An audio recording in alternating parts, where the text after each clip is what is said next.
Fala galera, e aí, tudo certo? Tudo na paz? Bom, chegamos aqui ao nosso vídeo sobre Python. Nesse vídeo eu vou falar sobre o Python, sobre a Fast API, né? E, primeiramente, por que usar o Python, né? O Python ele é uma linguagem que hoje está no top, né? Das mais populares, né? Das mais utilizadas aí no mundo, né? Diante do uso frequente em universidades, da galera que está começando, aprende Python, né? De vários scripts o pessoal está utilizando aí e tal. Então o Python ele é sem comentários, né, digamos assim. Ele é uma linguagem que vem crescendo, assim, veio crescendo muito nos últimos anos, né, e tal. E tá aí no top 1, né, das linguagens mais utilizadas, né, conforme o Stack Overflow, eles fazem pesquisas anuais, né, e lá diz que Python é a linguagem mais utilizada, né.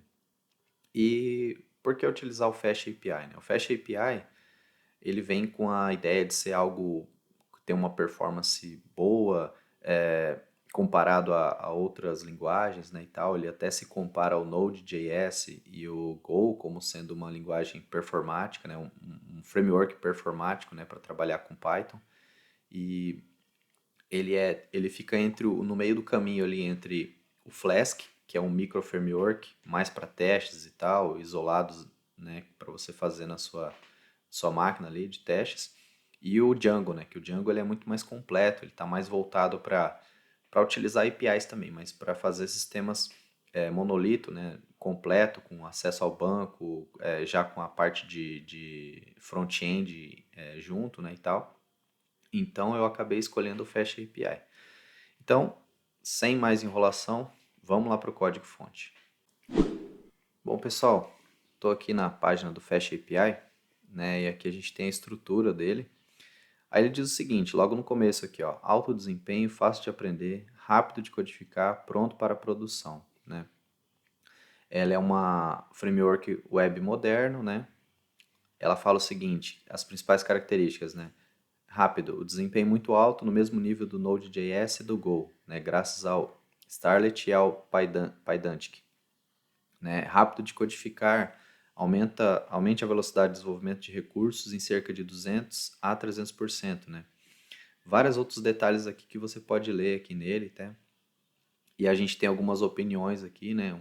Um camarada aqui da Microsoft. Estou usando muito o Fast API ultimamente, na verdade estou planejando usá-lo para todos os serviços da ML da minha equipe na Microsoft. Tem mais algumas outras coisas do Uber aqui, ó. Adotamos a biblioteca Fast API para gerar um servidor REST que pode ser consultado para obter previsões, né? Então, questão de previsões, né, no Python deve ser bem interessante porque ele é bom para fazer cálculos em Big Data, essas coisas assim, né? Tem um cara da Netflix aqui também que fala. Então, assim, você pode ver que é bastante utilizado, né? Apesar de ser novo, um framework que está sendo bastante utilizado. E a gente já vem aqui para a parte de instalação, né? Então eu vou abrir aqui o meu prompt comando. Mas antes, se na sua estação, se no seu computador não tem o Python instalado, você precisa instalar ele, né? Então eu deixei aberto aqui o python.org downloads, que aqui você consegue acessar, né? No meu caso aqui para o Windows, esse cara que ele vai baixar um exe que você vai fazer a instalação, ele já vai configurar no seu computador, né? Para você ter esses caras instalados já de forma global no seu computador, né? E aí você vai conseguir usar.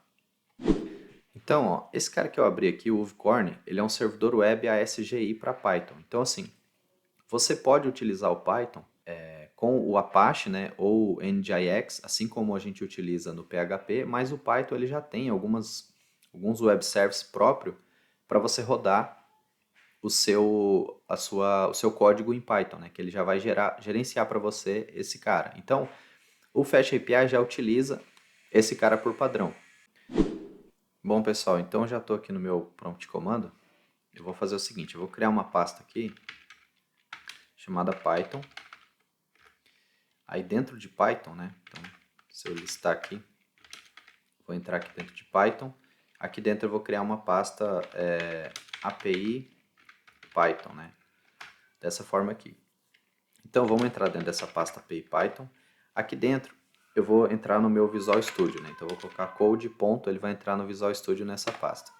vou executar o comando aqui, ó, pip install fast API. Dessa forma aqui, ele já vai fazer a instalação do meu fast API, né? Então eu vou rodar o comando aqui. Você vai ver que ele vai começar a baixar os pacotes, tentar fazer a instalação. Como o meu Python, como os meus pacotes já foram instalados de forma global, ele está dizendo que já está satisfazendo, os pacotes já estão instalados, né? Então ele não reinstalou. Por quê? Porque eu instalei de forma global, eu não criei a parte virtual, né? Porque o Python ele tem a parte virtual e a parte global. Então eu acabei instalando de forma global aqui no meu computador. Mas você pode criar a parte virtual para você fazer os seus testes aí, isolar os seus pacotes, né? Inclusive é o recomendado, né? No caso, quando a gente for colocar no Linux, a gente vai fazer dessa forma para ficar melhor, né? Então vamos lá, ele já instalou aqui. Aí qual que é o próximo passo? Aqui embaixo ele fala para a gente assim, ó, cria o arquivo main.py, né? E copia e joga esse cara lá dentro, né? Então a gente vai copiar esse cara aqui, vai fazer o seguinte, né? Primeiramente, a gente tem que voltar aqui no nosso terminal e digitar aqui code, ponto, né? Que é para ele abrir o Visual Studio direto nessa pasta. Então ele já vai abrir aqui para a gente o Visual Studio. Vou voltar aqui nele. E aí vou fazer o seguinte. Vou vir aqui, criar um novo arquivo, né? Deixa eu fechar esse welcome aqui. Vou criar um novo arquivo. Esse arquivo eu vou chamar de main.py. E aí eu vou colar esse comando que eu copiei de lá, né? Aqui eu vou fazer o seguinte, eu vou tirar alguns imports aqui, que a gente não vai utilizar agora, né? Então deixa eu já tirar tudo que eu não vou utilizar por enquanto. Aí aqui é o seguinte, ó, ele está falando o seguinte, ó, eu quero utilizar, né, importa para mim do Fast API com o nome Fast API, né, Fast API é dessa forma, e aí ele atribui a um app, né, então ele faz uma instância, ele cria uma instância ali, como se fosse um new, né, ele cria uma anotação aqui, então dessa forma que é para você criar as suas rotas, né? Então ele já cria uma rota com o método get, o barra, e aqui embaixo ele tem uma função, né? Def, o nome da função read root, e ele retorna para mim uma propriedade hello com o valor word, né? Então dessa forma aqui a gente já consegue testar. Então voltando aqui na documentação, aqui no Fast API ele fala o seguinte, para eu rodar eu tenho que copiar aqui, ó, Fast API dev main.py, né? Então eu vou voltar aqui no meu terminal e vou rodar esse comando. Dessa forma aqui, ele tem que rodar o nosso servidor, né? Ele tem que criar o nosso uvicorn, que é o padrão. Ele fala aqui pra gente que ele já está rodando, ó, se você olhar aqui, ó, uvicorn running, né, em HTTP nesse link aqui, né? Então se eu acessar aqui esse link, né? Vamos acessar aqui ele já mostra pra gente, ó, que funcionou. Então 127.0.0.0.18000 e já trouxe pra gente aqui o Hello World, né? Se eu aumentar aqui, você vai ver que já está trazendo as informações. Então, aparentemente a nossa API já está funcionando. Outro detalhe legal, né, que se a gente voltar aqui no Fast API, ele fala pra gente que a gente já tem esse cara e já tem um /docs, né? Esse /docs, né, vamos copiar aqui para mostrar, ele já cria pra gente a documentação da nossa API. Então isso aqui é bem interessante, né? Então se eu diminuir um pouco aqui, ele já cria a nossa documentação explicando qual que é o método que a gente vai acessar através do GET. Aqui já tem como você fazer um teste, né? Então você já pode mandar executar aqui, ó. Ele retorna para você, ele fala qual foi o comando executado, né? O body que ele retornou, o código da resposta 200. Então é algo bem interessante do Fast API, algo que realmente diferencia ele de outras APIs, né? Algo que faz a gente olhar com outros olhos essa implementação aqui, né? Bom, então a gente já acessou a documentação aqui, né? Você pode ver que é bem interessante. O que a gente vai fazer agora? A gente vai preparar o nosso ambiente aqui, vamos colocar a forma de trabalhar com o Firebird, né? Então, para a gente achar aqui qual que é a biblioteca correta, né? Eu acessei aqui Firebird, coloquei assim, Firebird, Python, né? Ele trouxe para mim para essa parte aqui, que no caso seria os drives oficiais para comunicação com Python, né? Então eu vou clicar aqui, ó, Python Page Index, ele vai me levar lá para a página de qual drive, de qual biblioteca eu preciso instalar, né? Então eu tenho que instalar esse cara aqui, ó, pip install Firebird driver, né? Então eu vou copiar ele aqui, vou vir aqui no meu terminal, na pasta do meu projeto e vou rodar esse comando, pip install Firebird driver, né? Aqui no caso, ele também vai falar que ele já tem instalado, que ele já foi configurado e tudo mais, né? Então a gente já pode partir para o código aqui, né? Então eu vou vir aqui no código. Como que eu faço aqui então? Vou fazer assim, ó, from Firebird ponto driver e vou colocar ele com o nome de Firebird, né? Dessa forma aqui. Poderia ser, não, vou fazer o seguinte, vou colocar connect. Pode ser melhor connect. Fica uma coisa mais genérica, né, digamos assim, porque se você utilizar outro drive, você pode utilizar as mesmas funções, alguma coisa assim, né? Então a nossa rota get já está criada, vamos criar uma outra rota aqui. Vamos colocar ela com o nome de get logs, né, a nossa, vou fazer assim, ó, app.get. Aí aqui eu vou criar barra log, né, nas outras linguagens eu coloquei o nome da linguagem, então eu vou colocar log Python. Aqui a gente vai pular para além de baixo, vai colocar o def, que é de função, né? Vamos colocar aqui get logs, abre e fecha parênteses, 2 pontos. Então, tudo que acontecer aqui embaixo seria dentro da nossa função getLogs, né? Então, a gente precisa conectar com o banco de dados, trazer a nossa instrução SQL, né? Então, eu já preparei aqui, para a gente não perder muito tempo, né? Eu já preparei aqui a conexão. Então, o nosso servidor, onde está o banco de dados, ele é esse servidor aqui que está rodando na minha máquina, né? 172.30, 218 e tal, o usuário e a senha, né? Então, esse é o primeiro passo, né? Aí você coloca aqui como da forma como você quiser aqui, e a gente vai fazer o seguinte: a gente vai ter que criar um acesso à nossa tabela, né? Então, na linha de baixo aqui, vou colocar assim, ó, cur execute select first 10, né, na nossa tabela lá de logs, né? Beleza. Depois que a gente executou esse cara, a gente precisa trazer ele num resultado, né, onde eu consiga converter isso para JSON, né, para poder exibir lá. Então eu vou colar um código aqui e vou explicar ele aqui basicamente como que ele funciona, né? Então ele cria aqui para a gente um dicionário, né? Ele fala um dicionário aqui contendo o primeiro campo e o valor, e ele vai fazendo um for, né, criando um enumerador na coluna, e ele executa um fetch-all. Né? O fetch-all é para trazer os resultados da execução SQL, né? E no final aqui ele fecha para a gente a conexão. Né? Aí o que resta para a gente aqui? A gente tem que fazer um return passando o nosso result. Né? Então, dessa forma aqui, eu já tenho uma conexão com o banco, pegando a minha tabela ali principal, né? Aqui sem usar muita regra de negócio, sem separar as coisas, né? As responsabilidades, mas só para a gente conseguir rodar.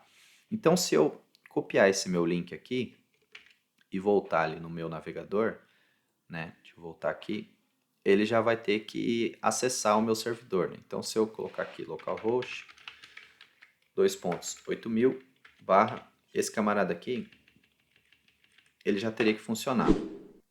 Então, você pode observar que ele não está rodando, né? Ele não está rodando por dois motivos. O primeiro é porque o meu servidor não está no ar. Então, para eu colocar o meu servidor no ar, a gente tem que rodar aquele comando do Fast API, né? Então, seria aqui, ó, se eu voltar aqui na minha documentação e eu copiar aqui, ó, Fast API dev main.py, né? Voltar aqui, ele já vai retornar que o meu servidor está rodando na porta 8000. Né? Por padrão, ele roda na porta 8000. Então, se eu voltar aqui agora e executar, você vai ver que ele vai retornar os dados aqui. Então, assim, o que acontece? Nesse caso aqui, ele já trouxe os dados. Por quê? Porque tanto o meu servidor Linux já está rodando, né? Eu já tinha startado ele, como o Firebird dentro do servidor, né? O serviço do Firebird já está rodando. Então, ele já trouxe para a gente. Então, é algo que realmente já está tratado, né? Aí um detalhe, se caso ocorrer um erro, né? Então, se caso eu fazer o seguinte aqui, ó, vou trocar aqui o nome da minha tabela para log, né? Dessa forma aqui, como que iria se comportar, né? Ele vai trazer um erro genérico, né? Porque o Fast API já tem um erro genérico. Então, se eu voltar aqui no meu servidor e executar, né, na minha chamada aqui, né? ele vai dar um erro aqui, ó. Então ele deu um internal server error, né? Para a gente melhorar isso aqui, o que a gente pode fazer, né? A gente pode utilizar um try except, né? Que várias linguagens existem, né? O try except e no Python não é diferente, né? No Python não existe também. Então, como que a gente faz para utilizar o try aqui, né? A gente vai fazer try, dois pontos, aí a gente vai ter que dar um tab em todo esse código, aí aqui a gente coloca o nosso except, dois pontos, e aqui seria quando ocorre algum tipo de exceção. Para a gente mostrar uma exceção mais bacana, né, a gente pode fazer o seguinte, aqui em cima a gente vai fazer o seguinte, a gente vai importar o nosso HTTP exception, né? Então eu vou colocar aqui HTTP exception, né? Já instanciei ele aqui, aí como que eu faço para utilizar ele, né? Eu vou fazer o seguinte, vou colocar assim, eu tenho que dar uma indentada aqui, né? Return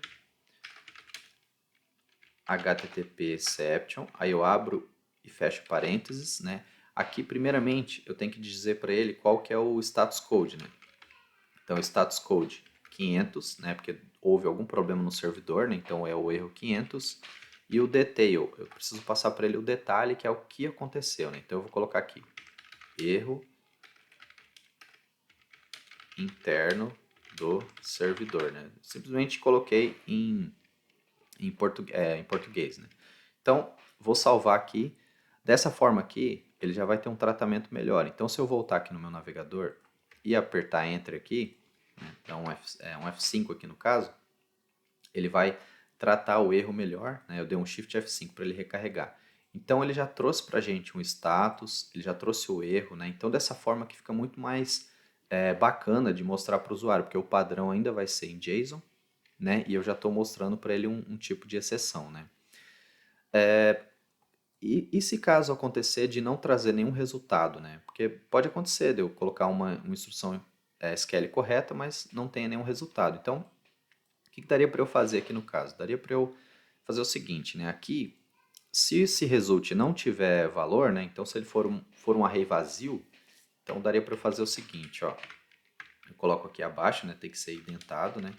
Então, se o meu result for igual a um array vazio, ele vai dar dois pontos, né, que é para ele jogar para a linha de baixo, e ele vai dar um return. Então ele vai colocar assim, return. Eu também vou lançar uma exceção, né, então dá para eu copiar aqui de baixo, esse cara aqui de baixo. E aí dá para eu fazer o seguinte, o código dá para eu mudar ele, eu colocar 404, e aqui no erro, ao invés de eu colocar erro interno do servidor, eu posso colocar assim, ó, nenhum registro é encontrado. Coloco uma exclamação aqui. Esse ponto e vírgula aqui não tem, tá, galera? Eu tenho o hábito de colocar ponto e vírgula por outras linguagens que eu trabalho, então acaba que eu coloco isso, né?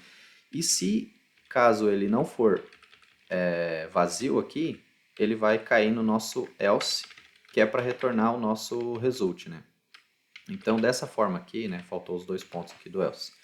Dessa forma aqui a gente consegue tratar as três situações, né? Se der certo, ele vai retornar o erro 200 com os resultados.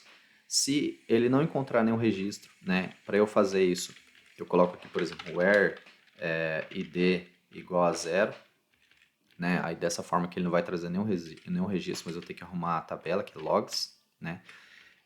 E se der algum erro, ele vai cair aqui, né? Então, vamos salvar aqui. Vamos voltar aqui no nosso servidor, nosso acesso aqui, né, nosso get, e eu vou dar um Shift F5 aqui agora. Ó, observa o seguinte, agora ele trouxe para mim o erro 404, que ele não deu erro na instrução SQL, né, nenhum registro encontrado, e ele trouxe dessa forma, né. Então, dessa forma aqui, a gente consegue tratar todas as situações do meu acesso do banco de dados, né. Então, dessa forma aqui ficou bem bacana, né, da gente ver funcionando, a gente pode testar aqui, né? A gente pode colocar, por exemplo, que aqui, esse aqui é quando ocorre o erro 400, né? Então, 404, né? Então, aqui é quando ocorre o erro 404. Se eu copiar aqui, né? Deixar comentado aqui e fazer o seguinte, tirar esse cara aqui, deixar aqui, por exemplo, log, né? Que a tabela não existe. Aqui ele vai dar o erro 500, né? Se eu comentar esse cara aqui agora e copiar e deixar dessa forma aqui. Aqui seria o nosso logs, né? Logs, que vai ser o erro. O erro não, aqui vai dar certo, então ele vai retornar o código 200, né? Então só vou confirmar aqui, né? Vou deixar salvo aqui, vou voltar no meu navegador, vou apertar aqui Shift F5. Ele ainda está com erro, deixa eu ver aqui, acho que eu deixei o where, né? Select as series from, salvar aqui tudo certinho. Voltar aqui, vamos atualizar novamente. Agora sim, deu um Shift F5 aqui, ele atualizou e já trouxe os nossos resultados. Então, galera, para esse vídeo aqui é isso, né? No próximo vídeo a gente vai fazer o deploy lá no Linux, né? Para a gente rodar no nosso servidor, que a gente precisa rodar. E espero que você tenha gostado e te vejo lá no próximo vídeo. Valeu, até mais!